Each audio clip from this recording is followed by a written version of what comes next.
Hello friends, இப்போ பெஞ்ச 2 நாள் மழைக்கு தொண்டை வலியும் சளி பிடிக்கவும் ஆரம்பிச்சிருச்சு. சளி அந்த அளவுக்கு இல்லை, பட் தொண்டை வலி தான் எனக்கு காலையிலேருந்து அதிகமாக இருந்துச்சு.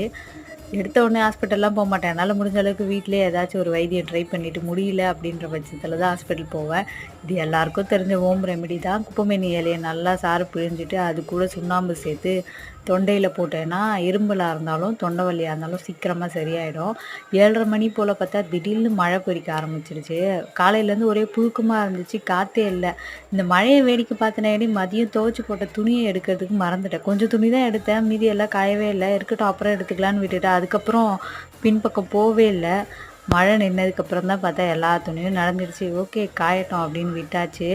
நைட்டு டிஃபனுக்கு இட்லியும் வெங்காய தக்காளி சட்னி தான் பண்ணினேன். இந்த கார சட்னி எனக்கு ரொம்ப பிடிக்கும். ஆனால் பண்ணிக்கிட்டே இருக்கும்போது பூண்டு உரித்து வச்சேன், இதில் போடுறதுக்கு மறந்துட்டேன்.